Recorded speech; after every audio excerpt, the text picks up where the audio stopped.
Սիրելի հայրենակիցներ, խոսքս ուղղում եմ անձամբ Նիկոլ Փաշինյանին, որովհետև Հայաստանը վաղուց իր ձեռքում կենտրոնացած ավտորիտար ռեժիմ է, որովհետև ներշնչված պետությունը ես եմ համոզումով մի կողմ է դրել օրենքի ուժ ունեցող կառավարության ծրագիրը, դրժել է բոլոր խոստումները եւ հիմա թուրք-ադրբեջանական օրակարգն է դարձել ուղենիշ։ Անցնող տարիների Փաշինյանի դիվանագիտական ձախողումները, անձնական վախերն ու պատկերացումները Հայաստանի պարտությունը դարձրել են անշրջելի, խորացրել երկրի անկումը։ Իշխանության եկակ համազգային էյֆորիայի մթնոլորտում, իսկ այսօր ատելություն եւ վրեժակցանում, քաղաքական բանտարկյալներ, հալածվող եկեղեցի, միջազգային նվաստացում, հուսալքված հասարակություն, լրագրողների ահաբեկում, նաեւ անսահման պոպուլիզմ եւ սուտ, որտեղ անգերազանցելի եք։ Վերջերս էլ հայտարարեցիք, թե աղետաբեր պատերազմ կլինի, եթե սահմանադրական մեծամասնություն չունենաք։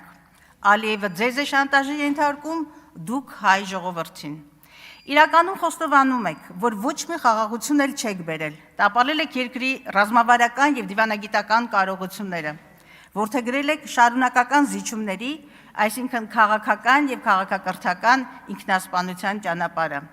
Այսպիսով հնարավոր պատերազմի պարագայում արդարացնում եք նաև հերթական ագրեսիան։ Սա խաղաղության մասին չէ,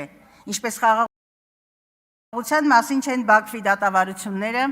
Հայաստանի օկուպացված տարածքները, վերջին շրջանում Ադրբեջանի դիրքային առաջխաղացումը,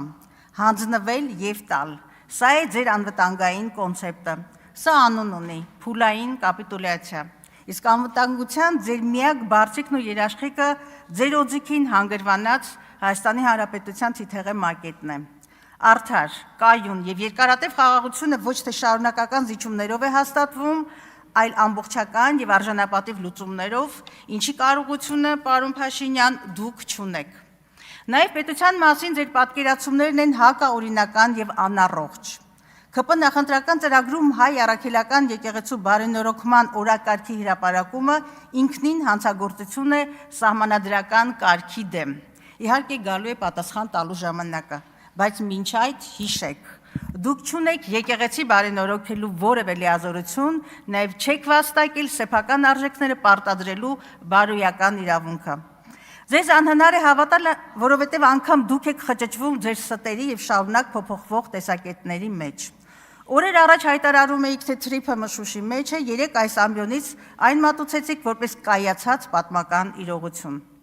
Պատերազմի պարտությունից հետո մեղավորներ եք նշանակում եւ հայտարարում 10,000 դասալիքի եւ դավաճանների մասին։ Սրանք երկուսն էլ հանցանքներ են, որոնցով ոչ մի դատապարտված անձ չկա։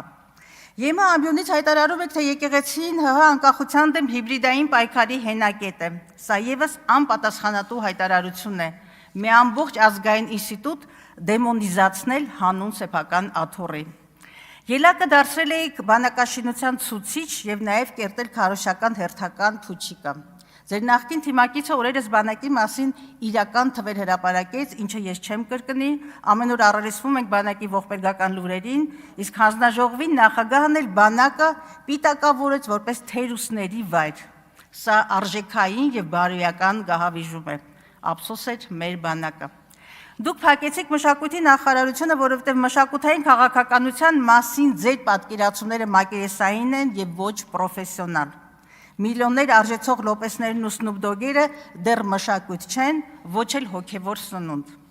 Ադրբեջանը ոչնչացնում է հայկական հետքն ու ժառանգությունը զրո դիմադրություն։ Եվ ինչ ակնկալել մի կառավարությունից, երբ մեր իրավունքները հենց դուք եք մերժում, երբ թշնամու պահանջով սահմանադրություն եք փոխում։ Խոսքիս լավագույն ապացույցը կառավարության պաշտոնական կայքեջում զետեղված իրական Հայաստանի գեղագիտություն կոչվող ցնորամտությունն է։ Սա սոսկ ձախողված դիլետանտական տեքստ չէ, այլ կոնկրետ նպատակադրում ունենալ վերահսկելի հասարակություն, գրաքննել ազատ միտքը,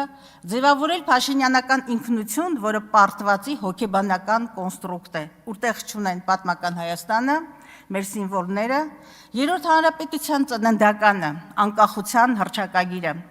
պատմության ռևիզիա եւ պարտության լեգիտիմացում։ Սա է այն ծրագիրը, որին լծվել եք դուք եւ այն ունի անուն՝ ազգային ուրացում։ Այնուամենայնիվ, այսպես կոչված իրական Հայաստանի ճարտարապետը դուք չեք, դուք թուրանական երազանքի բեմադրիչն եք։ Սա ձեր անձնական ընտրությունն է, բայց ձեզ ոչ մեկը թույլ չի տվել ջնջել մեր ազգային հիշողությունը եւ աճուրդի հանել մեր անցյալն ու հատկապես ապագան։ Այդ խոտանի եւ այլ գաղտնի փաստաթղթերի համար պետական բյուջեից առանց մրցույթի տրամադրվել է $500,000-ից ավելի գումար, իսկ այդ ՀԿ-ի յուրային նախագահ Ազատյանը դարձել է Գեղարվեստի ակադեմիայի ռեկտորի պաշտոնն ստանձնել, ավելի շուտ շնորհվել է նրան, եւ այսպես է առանց բացառության ամեն ուր։ Փուչիկ էր նաեւ բուհերը չքաղաքականացնելու խոստումը, այսօր առանց բացառության բոլոր բուհերում ձերոնք են։ Բուհերը անգամ ոստիկանության գժոհով եւ օրենքները ոտնատակ տալով է գրավում, ինչը տեղի ունեցավ Բրյուսովում Գյուրջինյան օպերացիայով եւ թքած, թե այդ զավթումը բյուջեի վրա 10 միլիոնի բեռ դարձավ եւ դատարանի վճռով մի շարք որոշումներ բեկանվեցին։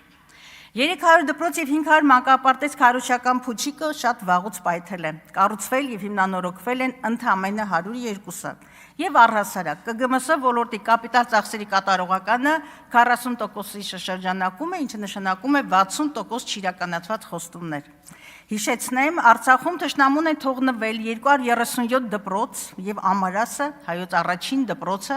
400 վանք եւ եկեղեցի, 7 քաղաք, հարյուրավոր գյուղեր եւ պարզապես 3000-ամյա հայրենիք, որը գին չունի եւ հիմա ձեր լուր հայացքի ներքո այն հավասարեցվում է գետնին։ Դուք նաեւ դպրոցներ եք փակում։ 26 սեպտեմբերից հիմնականում սահմանամիջ մարզերում փակվելու է շուրջ 229 դպրոց, որոնցից 218-ը ինձ մի ընդհատեք, դուք դրա իրավունքը չունեք։ Հասկացանք սուտ է, հաստատում եմ, դա սուտ է, բայց մի ընդհատեք։ Ուրեմն ժամանակս էլ վերականգնեք։ Նաև դուք դպրոցներ եք փակում 2026-ի սեպտեմբերից հիմնականում սահմանամերձ մարզերում փակվելու է շուրջ 229 դպրոց, որոնցից 218-ը համայնքների միակ դպրոցն է։ Փակվում են Տաուշի, Սյունիքի, Վայոց ձորի մարզերի դպրոցների գրեթե կեսը։ Եվ անհայտ է մոտ 8000 աշակերտի, մի քանի հազար անձնակազմի ճակատագիր։ Սա նշանակում է դատարկել սահմանամերձ գյուղեր, թշնամու առջև բացել երկրի դարպասները։ Կառավարության չիրականացված մեկ խոստում եւս, մոտ 300 երեխա դուրս է մնացել պարտադիր կրթության համակարգից։ Դուք եւ ձեր վարչախումբը պատմության մեջ կմնա որպես մի իշխանություն, որի օրոք փակվեց 80-ամյա Գիտությունների ազգային ակադեմիան։ Փակվեց այն պահին, երբ դուք չունեիք անգամ գիտության զարգացման ծրագիր հայեցակարգ։ 159 միլիոն դրամ եք տրամադրել ակադեմիական քաղաք բուտաֆորիկ ծրագրի իրազեկմանը, որը արդեն 2 հասցե եւ 2 հայեցակարգ է փոխել, իսկ 6.6 միլիոն բրիտանական ֆունտ գնահատված խորհրդատվությունը դեռևս ընթացքի մեջ է։ Հերոստրատի պես դուք պատմության մեջ մնալու շատ հիմքեր եք ստեղծել։ Նշաձողեր տապալելու մեջ էլ եք անգերազանցելի։ Վարկաբեկեցիք պարլամենտական երկրի թիվ 1 ամբիոնը, պարոն Փաշինյան, ինչ լավ է, որ եկաք եւ կլսեք, ուզում եմ հատկապես սա լսեք։ Այո, վարկաբեկեցիք այս ամբիոնը այն դարձնելով գաղափարազուրկ, ոչ նորմատիվ լեզվամշակույթի եւ ոչ նորմատիվ վարքի կիսաբաց լուսամուտներ։ Ձեր ամենաթողությունը անուն ունի՝ բոլշևիզմ։ Պարոն Փաշինյան, թմբուկի հարվածների տակ հնարավոր չէ թաքցնել իրականությունը եւ իրական Հայաստանը։ Ձախողել եք բոլոր ոլորտներում։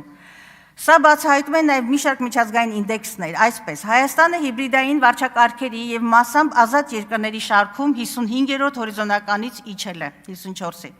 Ժողովրդավարության, դատական արդյունավետության եւ բարեկեցության ցուցիչներում եւս նահանջել եք։ Վատթարացել է տնտեսական ազատության ցուցիչը 32-ից իջնելով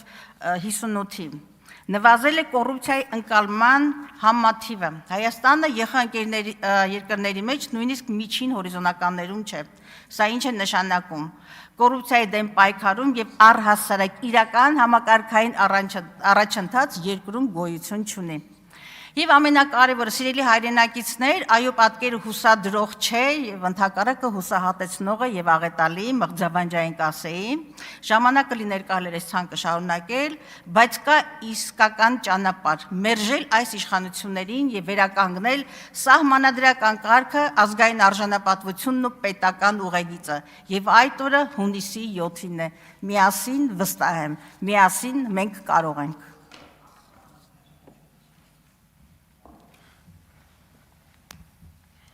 Լիլիթ Մինասյան